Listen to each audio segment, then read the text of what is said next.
Satu kerinduan kita mau memuji menyembah Tuhan di tempat ini, meninggikan nama Tuhan sebab Dia yang layak ditinggikan.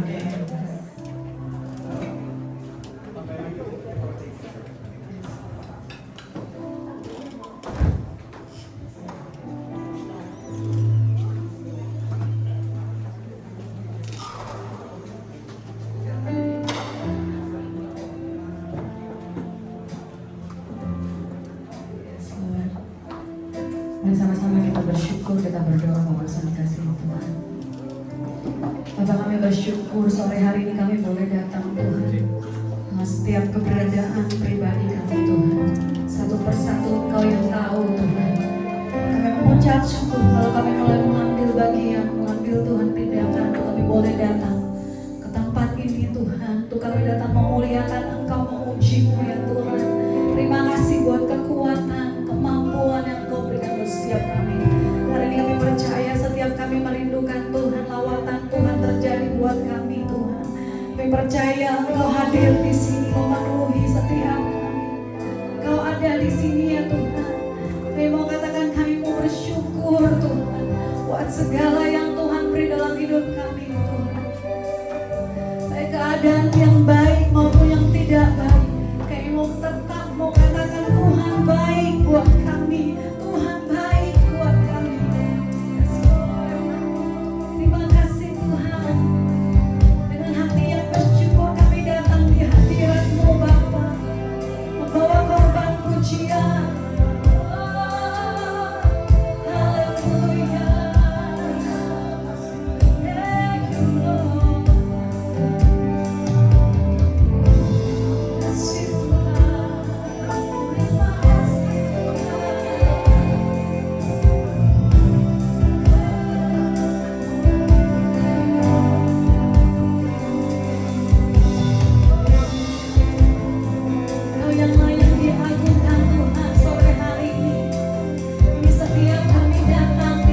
Kasih high five kiri kanan dan katakan Tuhan kita luar biasa baik.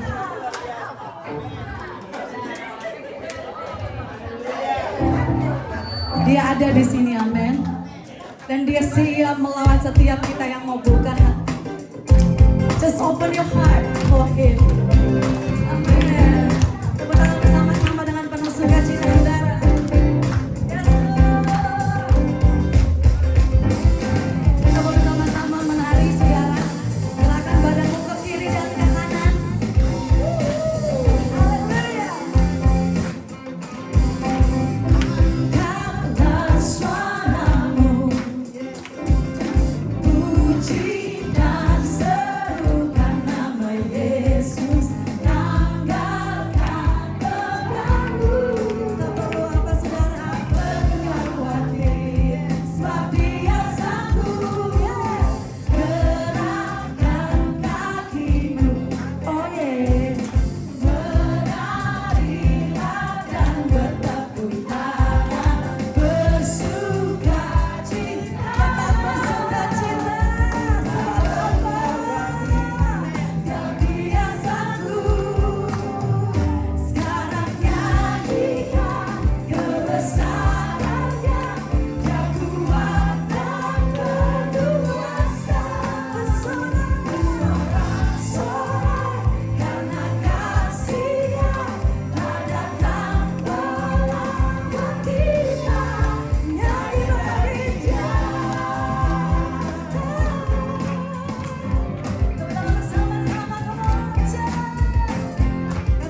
silakan duduk Bapak Ibu Saudara.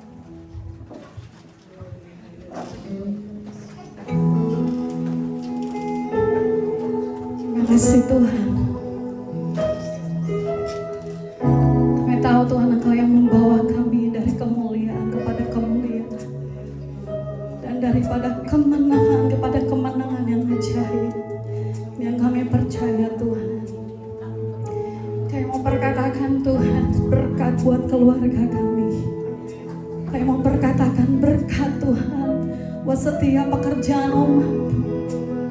Kami mau berkatakan berkat buat setiap kehidupan umat-umat-Mu ya Tuhan.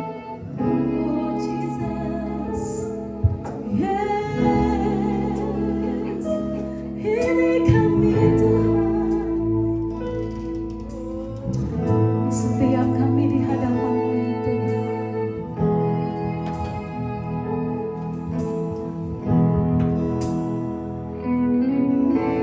I just wanna speak the name of Jesus over every heart and every mind. 'Cause I know there is peace within your presence. I speak Jesus.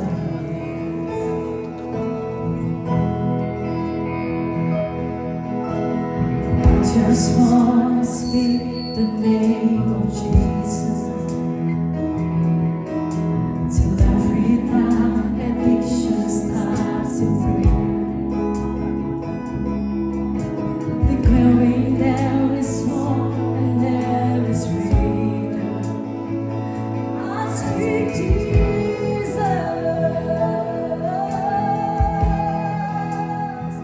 Your name is power.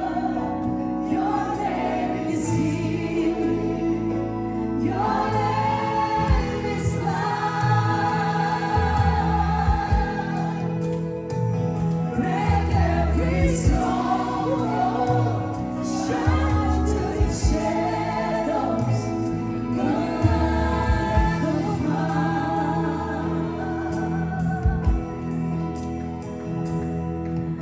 Oh, I just wanna speak the name of Jesus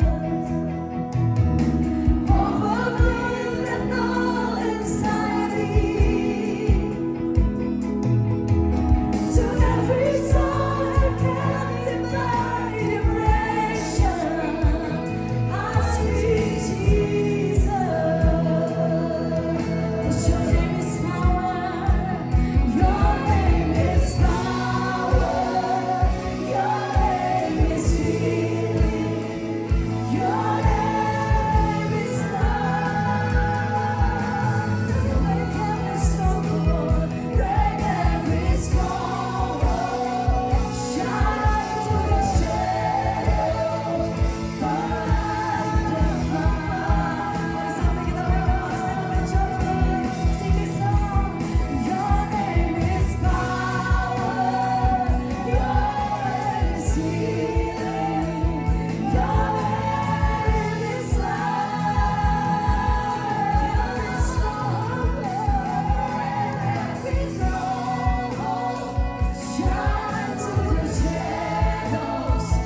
Burn like the fire. Jesus, Jesus, Jesus. Percaya dalam nama Yesus ada kekuatan. Percaya dalam nama Yesus ada kesembuhan. Percaya dalam nama Yesus ada pemulihan. Mari sambil engkau berdiri di hadapan Tuhan sore hari ini saudara.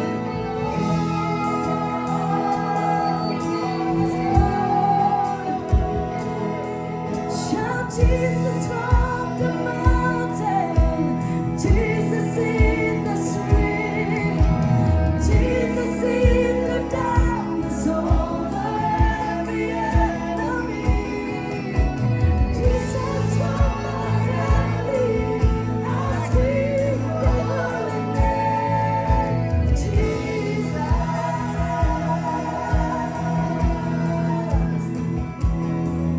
Shout Jesus.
teachers.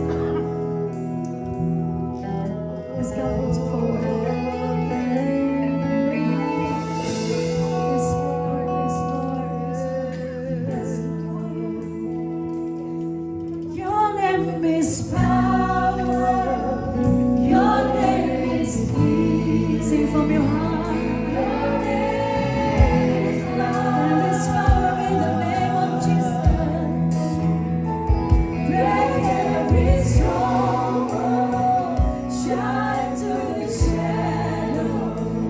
Lift up your hands and sing. Oh, your name is power. Your name is power. Your name is healing.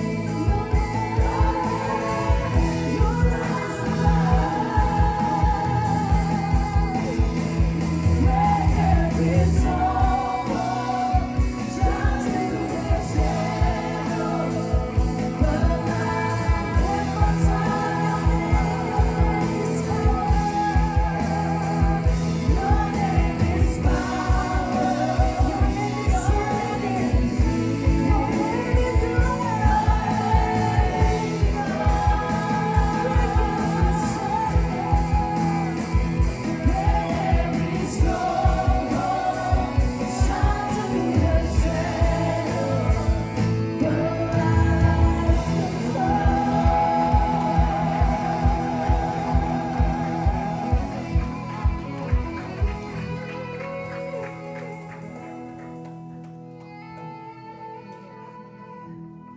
Terima kasih Tuhan Yesus. Lord, thank you Jesus. Thank you Father. Thank you Holy Spirit. Lord, kami bawa anak-anak kami Tuhan ke dalam tangan pengasihan-Mu Tuhan. To your mighty hands, Lord God, we put all our children. That they are, Lord, will be, Lord God, like a fire, Lord God. That they are, will bring your name, Lord God. Your name, Lord God. Through their life, through their heart, through their mind, through their spirit, through their soul, Lord God, we thank you for all of them. We thank you, Jesus. We thank you, Father. Thank you, Lord. If you are trust to all of us, Lord God, to bring and to teach them and to be dia teladan buat mereka, Tuhan. To be dia an example, to be an example for all of them, for all our children, for the Sunday school, Lord God. Your name will glorify more and more, Lord. Your name glorify more, Jesus. Thank you, Lord. Thank you, Father. They will learn about you, Lord God. About you are the living water, about you are the living word, about you are the living God. Lord, thank you, Jesus. Thank you, Jesus. Thank you, Lord. Bring their heart more and more, bring their eyes more and more to see you. When they walk, when they do something, Lord God, they will always succeed. Thank you, Jesus Christ. Thank you, Lord. You bless upon all of us, upon all the teachers as well, Lord God, that they will teach your word, Lord God, also through their life. Thank you, Jesus Christ. You bless, Lord God, more and more upon this church. You are the one that's dwelling in this church. You are the one that's here. Always, Lord God, dwelling. Thank you, Jesus. Thank you, Father. We put all our children in your mighty hands. Lord, terima kasih Tuhan Yesus, di tahta-Mu yang maha tinggi Tuhan. Kami bawa anak-anak kami Bapa untuk mengalami Engkau lebih dahsyat lagi, untuk mengalami Engkau lebih lagi dan lebih dahsyat. Karena because you are Lord God, you are the awesome one, you are the awesome God, you are the always awesome one, and we are so grateful. Thank you, Jesus. Thank you, Father. Thank you, Holy Spirit. Hallelujah, hallelujah. You're blessed upon all of them. That's today here juga anak-anak kami yang tidak hadir hari ini, Tuhan. You're blessed also upon all of them. Thank you, Jesus Christ. Thank you, Father. Thank you, Holy Spirit. In Jesus Christ's name, we say our prayer. Hallelujah. Amen. Amen.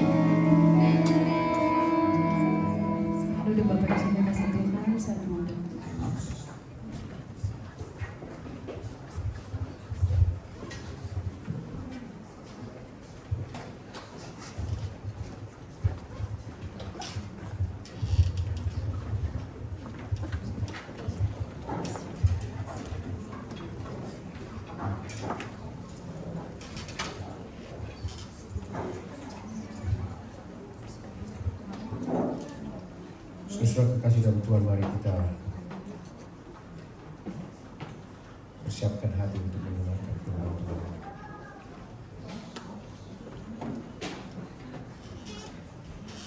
Sejenak saudara-saudara, mari kita arahkan hati kepada pengorbanan Yesus 2000 tahun yang lampau di kayu salib.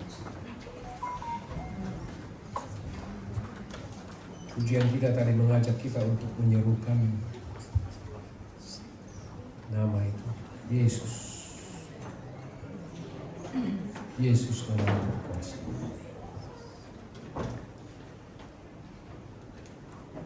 Kami bersyukur kepada Allah di surga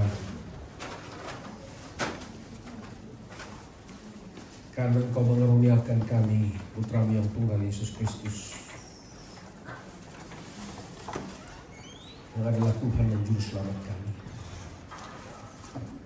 Terima kasih untuk memberikan kami, mengaruniakan kami iman, sehingga kami boleh percaya kepada-Mu bahwa Engkau Yesus adalah Tuhan dan Juru Selamat kami. Terima kasih untuk menyelamatkan kami dan menjadikan kami milik kepunyaan. Kami sungguh-sungguh menyadari bahwa semua itu hanya karena kasih karunia dan kemurahan Tuhan semata-mata. Terima kasih Bapa di surga. Pada bulan-bulan ini kami ada dalam bulan mengingat akan kasih-Mu yang besar dan pengorbanan-Mu di kayu salib. Sebab itu bawa hati kami untuk mengenang-Mu, terlebih lagi untuk sungguh-sungguh menyadari bahwa sekalipun Engkau telah berkorban 2000 tahun yang lampau, tetapi pengorbanan-Mu, kematian-Mu di kayu salib adalah kematian yang berkuasa untuk memberikan keselamatan bagi kami hari ini dan bagi banyak orang yang akan percaya kepada-Mu. Sebab itu Tuhan, kesempatan ini kami berdoa mohon pertolongan Tuhan untuk menolong kami membaca bagian-bagian firman Tuhan yang kiranya akan terus meneguhkan kami bahwa Engkau Tuhan kami yang telah mati bagi kami, yang telah menyelamatkan kami. Kami berdoa mohon Roh-Mu yang kudus yang menolong hati dan seluruh hidup kami. Waktu ini kami pakai untuk merenungkan sebagian dari firman Tuhan. Kami akan sambut firman-Mu dalam nama Tuhan Yesus. Amin. Shalom. Saudara kasih dalam Tuhan Yesus Kristus, mari kita siapkan hati untuk belajar firman Tuhan. Dan saya berikan tema bagi kita untuk sore hari ini, perihal pemberitahuan Yesus tentang penderitaan dan kematiannya. Kita tahu bahwa minggu ini sampai nanti tanggal berapa Paskah ya? Tanggal 3 April ya. Jadi ini udah masa-masa kita mulai masuk dalam suasana mengingat kembali akan kasih dan pengorbanan Yesus Kristus. Perlu kita ingat selalu karena Dia telah mati bagi kita. Dan saudara-saudara, dalam Tuhan Yesus pada kesempatan ini saya mengajak kita sekalian untuk menelusuri bahwa di dalam Injil, khususnya Injil Matius maupun mungkin Lukas, Yesus secara berulang memberitahukan perihal penderitaan dan kematian yang akan dialami. Dan saya baca ada 4 kali. Sudah bayangkan 4 kali Dia beritahu kepada para muridnya bahwa Dia akan menderita, Dia akan disesak, bahkan Dia akan mati, bahkan juga secara terang-terangan dikatakan Dia akan disalib. Ya. Dan Dia tahu sendiri bahwa kematian itu akan dihadapi. Ya. Dia memberitahukan penderitaan dan perihal kematiannya kepada para murid dalam situasi kondisi yang berbeda. Ya. Jadi tidak dalam kondisi yang sama. Ya. Dan penulis Injil Matius ini, seperti yang tadi saya katakan, mencatat secara detail dan baik keempat pemberitahuan Yesus tentang dirinya bahwa dia akan menderita dan akan mati. Pemberitaan berulang-ulang ini mengandung makna yang sangat dalam dan penting bagi para murid sebagai orang kepercayaan Yesus. Dia beritahu, dia ulangi, dia kasih tahu, dia ulangi, dia kasih tahu, dia ulangi. Sampai berapa kali? 4 kali. Pertanyaan umpamanya, saya memberitahukan sesuatu kepada saudara berulang-ulang, bosan nggak? Bosan nggak? Bosan nggak? Mungkinlah bosan. Di rumah juga bosan, Bapak udah tahu. Kalau hal penting diulang, biar aja bosan. Ya, Yesus tak peduli murid-muridnya bahwa saya yang penting, saya beritahu ini penting, penting dan sangat penting. 4 kali, saudara. Ya. Dan dia beritahu khusus untuk murid-muridnya. Mungkin kepada orang lain tidak tahu, tapi kepada murid-muridnya. Karena itu mari kita telusuri apa saja pemberitahuan Yesus kepada para murid perihal penderitaan dan kematiannya.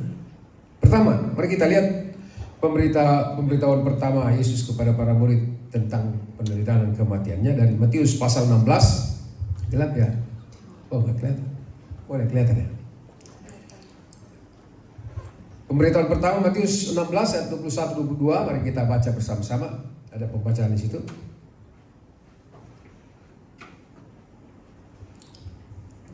Matius 16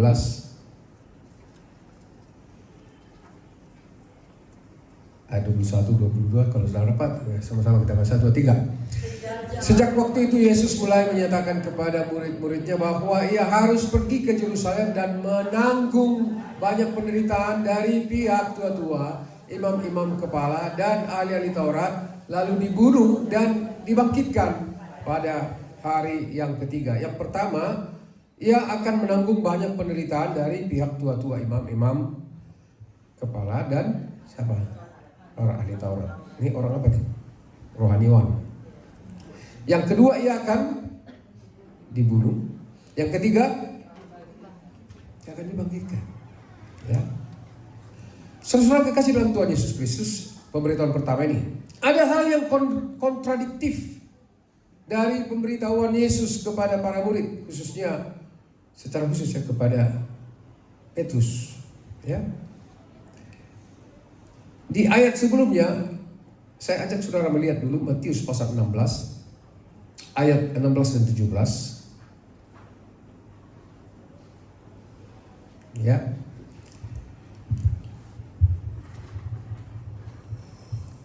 Yesus menegaskan kepada para murid. Dia beritahu, sebelum dia beritahu bahwa dia akan mati, ada hal yang kontradiktif bagi para murid, khususnya pada Petrus. Pernyataan penegasan Yesus. Dia katakan bahwa dirinya adalah dasar atau pondasi atau batu karang yang kokoh, yang di atasnya gereja Tuhan akan berdiri teguh dan alam maut tidak akan menguasainya. Ayat berapa itu? Ayat 16, 17, 18. Dikatakan begini. Kata Yesus kepadanya, berbahagialah engkau Simon bin Yunus, sebab bukan manusia yang menyatakan itu kepadamu, melainkan Bapakku yang di surga. Dan aku pun berkata kepadamu, engkau adalah Petrus, dan di atas batu karang ini aku akan mendirikan jemaatku, dan alam maut tidak akan menguasainya. Ya. Nah, sebelum itu ayat yang di atasnya, Yesus menerima pengakuan dari Simon Petrus. Coba baca ayat 16 apa yang saya katakan. Maka jawab Simon Petrus, engkau adalah Mesias, anak Allah yang hidup.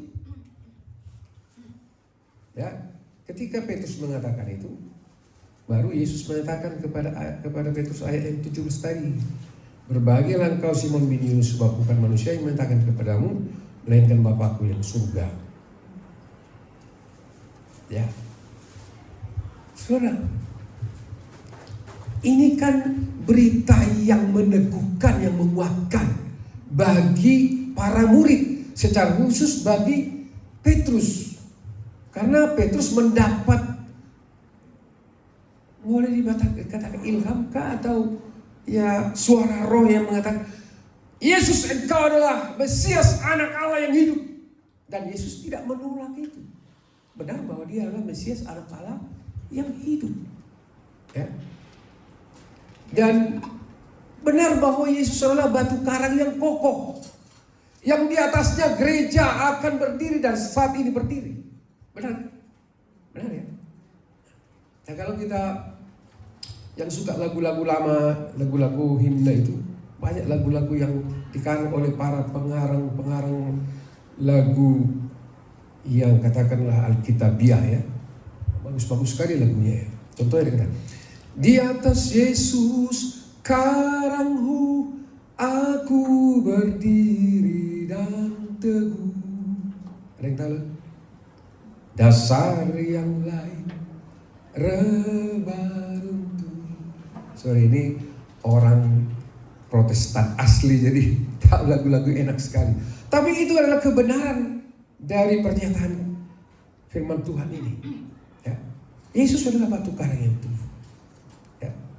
Dan lebih menarik lagi bahwa Petrus merasa diberikan kepercayaan atau otoritas oleh Yesus sebagai pemegang kunci kerajaan surga. Matius 16 ayat 19.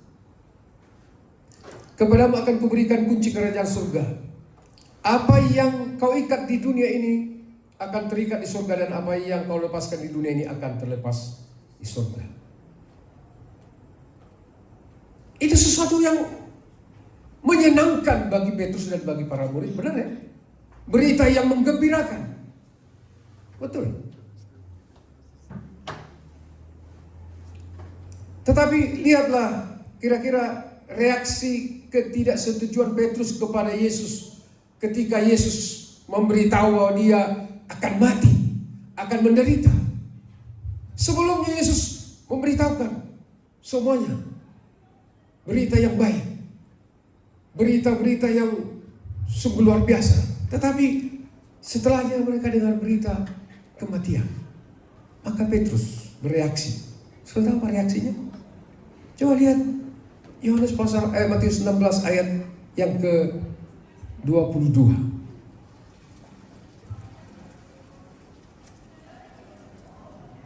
Petrus menarik Yesus ke samping dan menegur dia, katanya, Tuhan, kiranya Allah menjauhkan hal itu. Hal itu sekali-kali tak akan menimpa engkau. Hal apa itu? Tidak mungkin Tuhan Yesus, engkau akan mati, karena engkau akan bilang bahwa engkau Mesias. Ya, engkau adalah Mesias. Dan engkau yang berkata engkau adalah batu karang yang teguh, maka enggak mungkin engkau akan mati. Saudara, bagi Petrus, dia tidak rela kalau Yesus menderita, bahkan dibunuh. Tidak rela. Coba bayangkan situasi itu dengan keadaan saudara. Ada orang yang bagi saudara adalah seorang pahlawan, seorang yang gagah perkasa, seorang yang Superman, yang bisa buat apa saja buat saudara. Tapi tiba-tiba dia katakan, besok aku akan mati. Gimana? Putus harapan? Putus harapan kan? Putus harapan kan? Gimana reaksi saudara? Seperti itu Petrus. Dia gak rela kalau Yesus harus menderita, bahkan dibunuh. Petrus tidak percaya bahwa Yesus yang di mata Petrus sendiri adalah seorang pahlawan, seorang pemimpin besar, seorang pembuat mujizat yang dia sudah saksikan sendiri, seorang tokoh Pasti bagi para murid, termasuk terutama bagi Petrus, Yesus adalah tokoh revolusioner. Tokoh revolusioner. Tidak mungkin kalah. Bagi Petrus tidak mungkin kalah. Maka dia bilang, gak mungkin terjadi itu kepadamu Tuhan Yesus. Dia protes. Bagi Petrus seorang Mesias, seorang pembebas tidak mungkin menderita. Apalagi harus terbunuh, mati. Inilah pertama sekali para murid mendengar bahwa Mesias itu, Juru Selamat itu, Yesus itu, pembebas itu akan menderita dan mati. Sesuatu yang bertentangan dengan konsep mesianis dan harapan mereka tentang seorang datangnya Mesias. Tentangan. Maka Yesus berpaling dan menghardik Petrus. Apa hardikan Yesus kepada Petrus? Enyahlah iblis. Apakah Petrus iblis? Apakah Petrus iblis? Tidak. Tapi ada iblis yang mempengaruhi apanya? Pikirannya. Karena pikiran Petrus adalah, kalau Yesus tetap eksis, maka aku jadi, paling tidak jadi apanya? Asistennya dong. Karena udah dikasih apa? Kunci, pemegang kunci pintu kerajaan surga. Enaknya Pak Daniel, kalau Tuhan kasih nih kunci, kau pegang, buka, siapa yang kau mau masuk, siapa yang kau mau nggak boleh masuk, keluar. Enak kan? Tapi Yesus mati. Petrus kaget di situ. Dan Yesus menghardik. Nyahlah iblis, engkau suatu batu sandungan bagiku.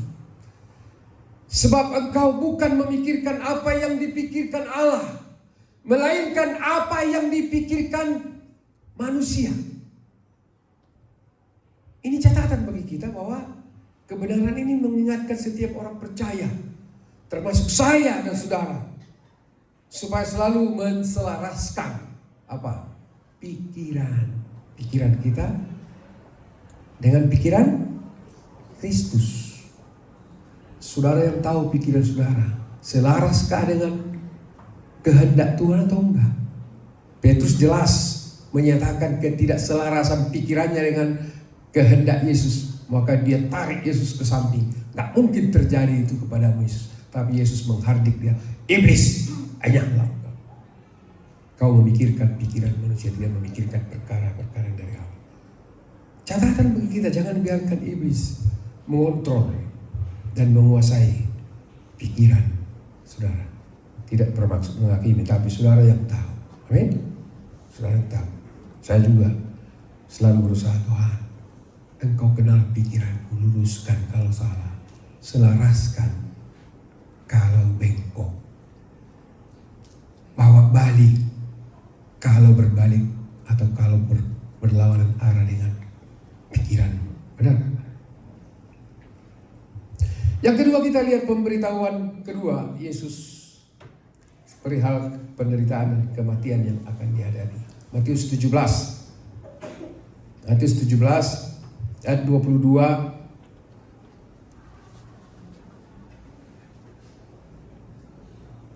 sampai 23. Mari sama-sama kita baca. 1, 2, 3. Pada waktu Yesus dan murid-muridnya bersama-sama di Galilea, Ia berkata kepada mereka, Anak manusia akan diserahkan ke dalam tangan manusia, dan mereka akan membunuh Dia, dan pada hari ketiga Ia akan dibangkitkan. Maka hati murid-muridnya itu pun sedih. Yang keberapa nih? Yang kedua. Yang pertama tadi, siapa yang tidak setuju, yang reaksinya nyata? Petrus. Yang kedua, apa yang terjadi? Yesus beritahu, Dia katakan anak manusia akan diserahkan ke dalam tangan manusia, maksudnya orang-orang sana. Dan mereka akan membunuh Dia, saya maksudnya. Tapi Dia ingatkan, pada hari ketiga akan dibangkitkan. Ya, jadi jelas ya pemberitahuan ini. Dan yang terjadi adalah hati para murid sedih sekali. Mereka masih belum mengerti mereka masih belum percaya atau tidak percaya. Pemberitahuan ini masih juga ada kontradiksi bagi para murid, khususnya juga buat Petrus. Benar ya? Buat Petrus. Apa sebabnya? Saudara lihat. Coba naik sedikit ke atas Matius 17 ayat 1-3. Sebelumnya Yesus mengajak Petrus, Yakobus, Yohanes ke sebuah bukit yang tinggi, semacam retreat lah, enak ya. Masih dalam suasana menikmati begitu indahnya di gunung yang tinggi bersama Yesus, ya. Ketika itu dalam pembacaan ini jelas Yesus mengalami kemuliaan, transfigurasi, inaugurasi. Dia berubah rupa di depan murid dan wajah Yesus bercahaya seperti matahari dan pakaiannya menjadi putih bersinar seperti terang. Siapa saksinya? Siapa saksinya? Petrus, Yakobus, Yohanes. Mereka saksikan. Ya, itu sesuatu yang indah. Ya. Bahkan mereka melihat, ada nampak kepada mereka Musa dan Elia sedang bercakap-cakap dengan Yesus. Oh, berarti kita nanti suatu waktu bisa mengenal orang-orang tempo dulu yang percaya kepada Yesus. Benar ya?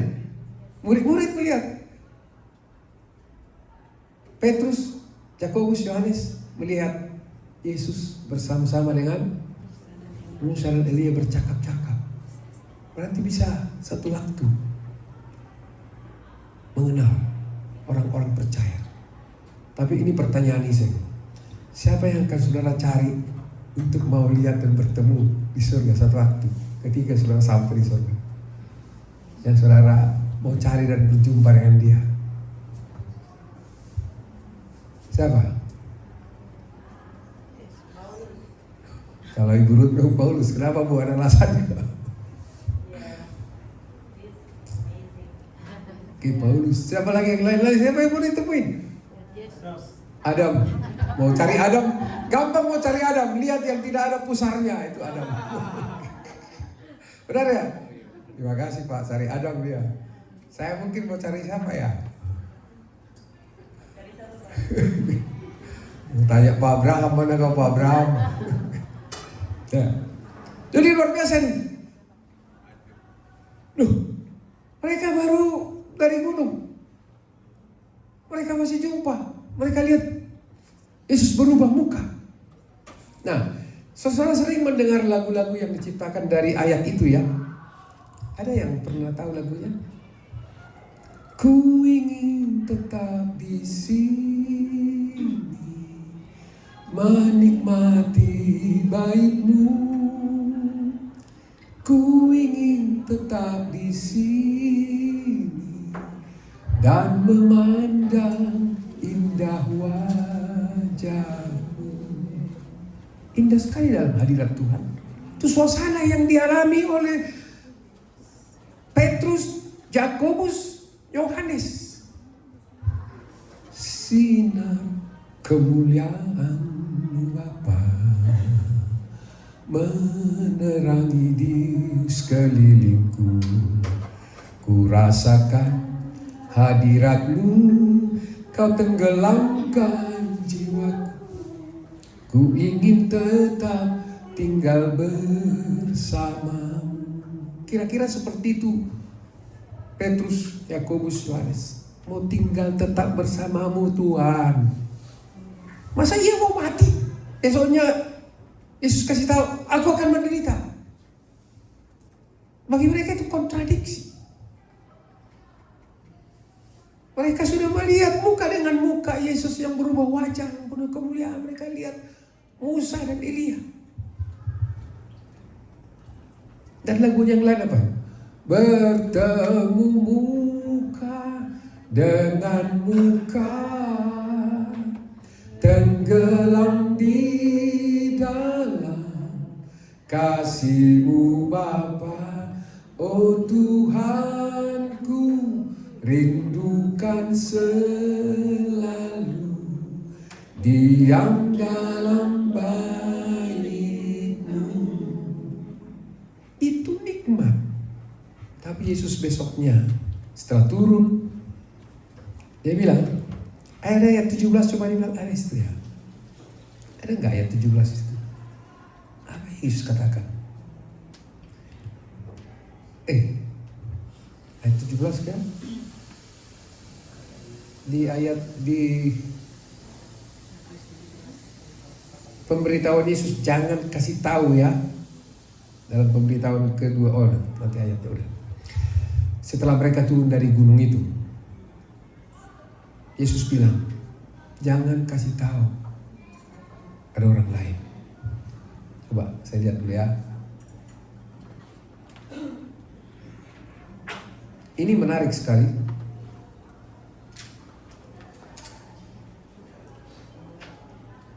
Ada yang dapat nggak?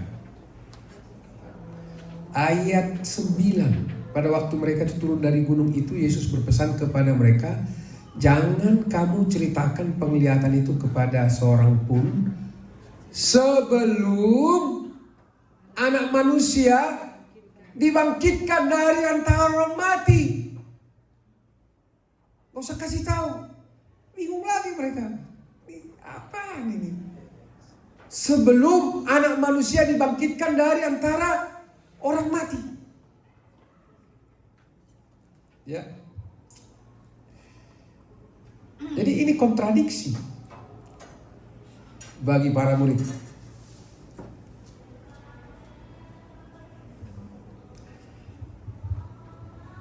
Oke. Dengan pengalaman sebelumnya itu rasanya tidak mungkin Yesus menderita. Pengalaman yang indah di gunung, melihat Yesus berubah wajah penuh dengan kemuliaan. Dari awan itu terdengar, inilah anak yang kukasihi, kepadanya lah aku berkenan, dengarkanlah dia. Mereka lihat Elia, mereka lihat Musa. Tapi besoknya Yesus bilang, aku akan menderita dan bahkan mati. Pengalaman ini sangat kontradiktif. Rasanya tidak mungkin Yesus menderita. Rasanya tidak mungkin Yesus dibunuh bahkan sampai mati, disalibkan. Sampai saat ini tidak terpahami bagi mereka, bahkan tidak dapat mereka terima kenyataan bahwa Yesus harus menderita dan mati. Namun setidaknya Yesus sudah memberitahukan dan mengkondisikan murid-muridnya perihal peristiwa kebenaran yang sungguh-sungguh akan terjadi segera. Jadi pengkondisian ini perlu ya, dikondisikan dulu baik-baik. Jadi saudara jangan bosan-bosan kalau ada kebenaran diberitahukan dari mimbar ini, kebenaran yang sungguh dari kita. Tujuannya apa? Tujuannya apa? Untuk mengkondisikan saudara hidup dari kebenaran itu. Amin ya? Kadang-kadang memang bosan itu lagi. Jangan bosan ya, kalau untuk kebenaran disampaikan, kebenaran yang sungguh-sungguh memberkati dari firman Tuhan, terima baik-baik. Kemudian pemberitahuan ketiga, sedikit lagi ya. Matius 20 ayat 17, mari kita lihat. Jadi berapa kali tadi pemberitahuannya? 4 kali. Matius 20 kita lihat. Ayat yang ke-17 sampai dengan 19. Pemberitahuan ketiga. Sama-sama kita baca. 1, 2, 3. Ketika Yesus akan pergi ke Yerusalem, Ia memanggil ke-12 muridnya tersendiri dan berkata kepada mereka di tengah jalan, sekarang kita pergi ke Yerusalem dan Anak Manusia akan diserahkan kepada imam-imam, kepala dan ahli-ahli Taurat, dan mereka akan menjatuhi dia hukuman mati. Dan mereka akan menyerahkan dia kepada bangsa-bangsa yang tidak mengenal Allah, supaya ia diolok-olokkan, disesah, dan disalibkan. Dan pada hari ketiga ia akan dibangkitkan. Pemberitahuannya sudah jelas. Pemberitahuan ketiga sudah jelas, udah clear buat mereka. Pertama, anak manusia akan diserahkan kepada imam-imam kepala dan ahli Taurat. Sama ya beritanya. Yang kedua, mereka akan menjatuhi dia hukuman mati. Siapa itu? Yesus maksudnya. Aku. Yesus bilang, aku akan dijatuhi hukuman mati oleh mereka. Mereka akan menyerahkan dia, saya, kepada bangsa-bangsa yang tidak mengenal Allah. Siapa bangsa? Romawi. Diserahkan kepada bangsa Romawi. Yang berikutnya, Yesus, dia akan diolok-olokkan. Yang berikutnya, dia bilang, aku akan disesat. Selanjutnya dia bilang, dia akan disalibkan. Tapi dikunci dengan kata, pada hari yang ketiga, ia akan dibangkitkan. Ada penutupnya baik, tapi mereka nggak lihat itu. Yang dia lihat ini penderitaan. Mereka lihat penderitaan dan kematian Yesus. Nah, saudara, kalau dalam Injil Lukas pasal 18, minta tolong buka dulu. Ini pemberitahuan ketiga juga dalam versi Lukas dikatakan. Kita baca dulu sedikit ya. Pasal Lukas 18 ayat 31 sampai dengan 34. Supaya kita lihat ada sedikit perbandingannya buat kita, pemberitahuan Yesus tentang dirinya yang akan menderita dan mati. 31 sampai dengan 34, 1, 2, 3. Yesus memanggil ke-12 muridnya lalu berkata kepada mereka, sekarang kita pergi ke Yerusalem dan segala sesuatu yang ditulis oleh para nabi, garis bawah dulu, segala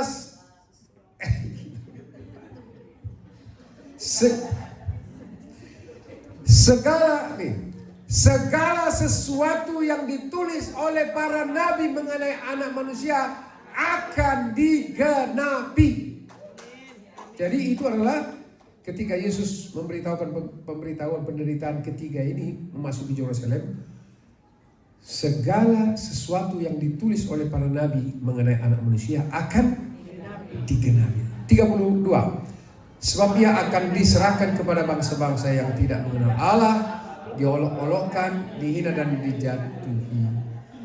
Dan mereka menyesah dan membunuh dia. Dan pada hari ketiga ia akan dibangkitkan. Sama ya. 34. Akan tetapi mereka sama sekali tidak mengerti semuanya itu. Siapa? Para murid belum mengerti. Seterusnya, arti perkataan itu tersembunyi bagi mereka dan mereka tidak tahu apa yang dimaksudkan. Sampai pemberitahuan ketiga belum mengerti. Tapi Yesus sudah beritahu, mengkondisikan. Jadi luar biasa. Ketika Yesus pemberitahuan ketiga ini, dia bilang, ini di mana? Mau memasuki perjalanan menuju kota Yerusalem. Mau memasuki perjalanan Yerusalem. Dia beritahu. Ya. Dan dia masuk ke Yerusalem. Ya. Minta tolong buka Matius 21 itu. Ketika Yesus memasuki kota Yerusalem. Matius 21. Saya ingin membawa kita untuk menikmati suasana penderitaan Kristus itu untuk saya dan saudara. Matius berapa tadi? 21 ayat yang ke-6 sampai yang 11. Ya. Nanti saudara baca. Saya ambil poinnya. Ketika Yesus memasuki kota Yerusalem, pertama, orang banyak menyambut dia. Itu ayat 8. Orang banyak menyambut dia. Ya. Kemudian yang kedua, ayat 9, orang banyak mengeluh-elukan dia. Ya. Orang banyak juga menyerukan, apa seruannya? Hosana bagi anak Daud. Baca ayat yang ke-8, 9, 1, 2, 3. Orang banyak yang sangat besar jumlahnya menghamparkan pakaiannya di jalan. Ada pula yang memotong ranting-ranting dan pohon-pohon dan menyebarkannya di jalan, dan orang banyak yang berjalan di depan Yesus dan yang mengikutinya dari belakang berseru, katanya, Hosana bagi anak Daud, diberkatilah dia yang datang dalam nama Tuhan, Hosana di tempat yang maha tinggi. Ya, itu seruan dari orang banyak. Ya. Catatan penting buat kita. Pertanyaan, kira-kira mungkinkah di antara orang banyak ini ada yang tahu bahwa Yesus memasuki kota Yerusalem untuk mati di sana?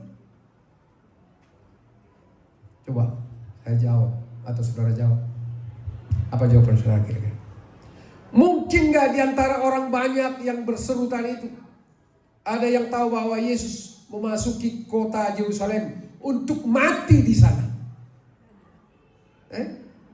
Ada kan? Atau tidak? Para murid pun tidak. Sesuai dengan ayat yang kita baca, mereka pun belum paham. Tapi yang ada adalah seruan, teriakan, Hosana bagi anak Daud. Ya dia Mesias. Tapi Mesias yang mereka pikirkan adalah dia datang sebagai pembebas dari penjajahan Romawi, sebagai raja yang melepaskan mereka dari belenggu pemerintahan Romawi. Ya. Pertanyaan kedua sebagai catatan, mungkinkah di antara orang banyak itu yang berseru Hosana bagi anak Daud juga adalah orang yang sama yang meneriakkan, salibkan dia, salibkan dia? Ada nggak? Mungkinkah? Mungkinkah? Mungkinkah? Mungkin besar. Karena ketika ternyata Yesus tidak memenuhi harapan mereka akan datangnya Mesias yang membebaskan mereka dari penjajahan politik Romawi, mereka akan katakan, salibkan dia. Karena tidak sesuai dengan apa? Harapannya. Bukankah banyak kali orang seperti itu? Kalau tidak sesuai dengan harapannya. Tetapi saudara lihat, Yesus tidak bergeming. Yesus tidak silau akan pujian dan sanjungan mereka. Dah. Bahkan ketika dia dielulukan memasuki Yerusalem, Yesus menapaki dan memilih jalan sunyi. Saudara tahu jalan sunyi? Jalan yang tidak populer. Enggak, dia terima itu sanjungan itu, dia tahu siapa mereka semua. Dia tahu apa tujuannya. Dia menapaki jalan dan memilih jalan sunyi, jalan sepi. Dia melihat kota Yerusalem dan dia menangis. Dia menangisi kota Yerusalem. Ya. Dan catatan Lukas dalam Lukas 19 ayat 41 sampai 44, Lukas mencatat bagaimana Yesus begitu sedih melihat Yerusalem dan bernubuat tentang Yerusalem dan akan hancur digenapi pada tahun 70 Masehi ketika pemerintahan Titus dari Romawi menghancurkan Yerusalem. Dan ketika Yesus memasuki Yerusalem, dia langsung menuju ke Bait Allah. Kemana? Ke Bait Allah. Yesus mengusir semua orang yang berjual beli di halaman Bait Allah. Matius 21 ayat 12 dan seterusnya. Ketika dia masuk Yerusalem, orang sanjung dia pilih jalan sepi, dia pilih jalan lain. Dia lihat Yerusalem, dia menangis karena kota Yerusalem yang sudah begitu rendah moral, rohaninya dan semuanya. Dia datang memasuki Bait Allah. Dia lihat juga Bait Allah. Dia telah melihat semuanya sudah berubah. Bait Allah berubah fungsi menjadi tempat dagang, bisnis, ladang transaksi oleh para imam, para ahli Taurat dan masyarakat. Yesus mengusir dan menegur dengan tegas. Kenapa engkau jadikan rumahku yang adalah rumah doa menjadi rumah penyambung? Itu Yesus. Yesus menegur dengan tegas bahwa rumahku adalah rumah doa, tapi engkau telah jadikan sebagai sarang penyambung. Yesus hadir untuk mengembalikan fungsi bait Allah sebagai rumah kesembuhan, rumah ilahi, rumah di mana orang dipulihkan secara jasmani maupun rohani. Ayat 15 itu. Dan ketika Yesus ada di bait Allah juga, orang buta berbondong-bondong, orang timpang berbondong-bondong datang minta kesembuhan. Karena mereka tahu bahwa kalau Yesus nggak ada di sini, nggak bisa disembuhkan. Karena haram hukumnya bagi orang yang punya penyakit datang ke bait suci. Benar kan? Orang lumpuh, orang buta, orang apa yang suka disingkirkan itu? Kusta. Gak boleh masuk, haram. Tetapi ketika mereka tahu ada Yesus di sana, mereka terobos, mereka masuk, mereka minta disembuhkan, dipulihkan. Karena memang bait Allah itu adalah bait di mana orang harus dipulihkan, disembuhkan. Yesus datang di sana. Kita mau juga gereja Tuhan, tempat menjadi tempat bagi orang mengalami jamahan Tuhan, pemulihan Tuhan.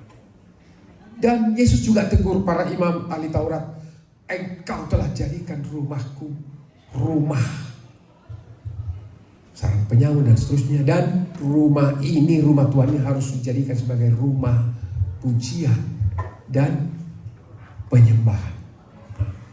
Luar biasa Yesus. Padahal detik-detik dia akan disalibkan. Dia datang, dia terobos. Luar biasa. Dan banyak hal yang boleh kita dapat dari kebenaran firman Tuhan ini.